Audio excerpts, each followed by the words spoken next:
Alright, so we're about to make our tiles. The first thing we're going to do is we're going to get some clay and we are going to wedge it real nicely and get all the air bubbles out, and we're going to make sure that we got about, at least 2 pounds. Right here, this is about 2.5 pounds of clay. And then what we're going to want to do is we're going to beat the clay. Like some people say, we're going to beat it like it owes us money.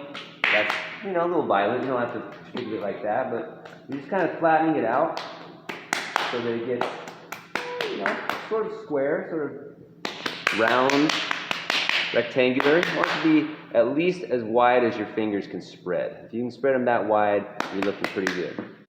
So after we've done the whacking of the clay, now it's time for the wheeling. We're going to put that clay as close as we can under the first flap of the canvas, bring it back down, make sure it's nice and snug, pressed up against that slab roller, and then we're going to grab the wheel. We're never going to touch the top 2 wheels. Those don't need to be touched at all. We're going to grab the big boy and go ahead and give her a crank. Now, if it doesn't move right away, just kind of give it a little extra nudge with your hand, and we're going to roll it on through the slab roller. Beautiful. There's our nice long slab of clay. So we're going to transfer it to the table. So what we got to do is we got to grab that transfer board. We're going to just take the clay, put it right on top, and rotate it out so the next group can use the slab roller. At this point, you're going to take the 2 tile presses, and you're going to make sure they fit right on that clay. You're going to push down with all your weight, and that clay will pop right out in the form of a tile. If there's extra trim around the edges, you just pull it right off. Carefully take your fingers and press lightly on the inside, and boom, you got yourself a nice little tile on the side. You'll want to immediately put it on a bat. The second person then grabs another tile press. They're ready to go. They're pressing it down. Boom, boom. Pulling it up. Pow. We got a perfect tile. We push it out. We immediately put it on a bat. Now, you're going to want to start compressing the clay immediately. I should have it on a bat right now, but I do not.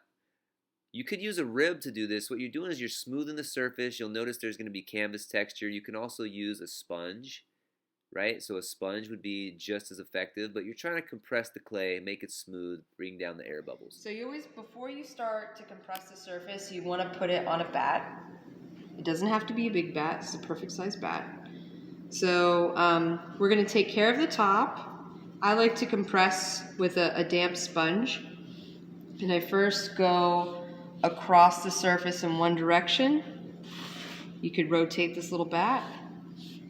And go across the other. If we had an air bubble, let's say we had an air bubble like that, what you want to do is you want to pop it and get rid of the air bubble. You might actually have to do that with your needle tool and score it, compress it out, and do that. So sometimes it's worthwhile just making a new one if there is an air bubble. You could use this to sort of cut the edge of the surface. And I don't like having things straight up and down, so you want to be sure you're paying attention to the angle. So I'm going to come here and angle it and chop down, and I'm just going to compress and drag across. Be sure your finger's not in the way. This also isn't sharp like a knife, so it won't hurt. But you can see there's a little sliver of it off. So for people that like hard, straight edges, you could do it that way, and that looks pretty good.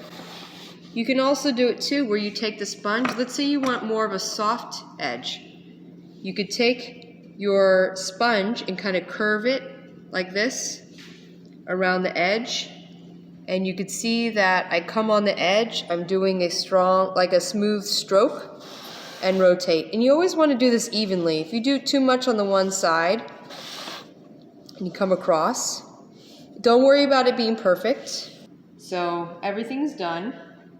What I'm simply going to do is get my brush nice into the slip and get a good coat on it. I could take off the extras a little bit. If you do that, the chunkies will likely come off. And we're not going to worry about we're just even coats first. So I'm going to come across here and come across this way.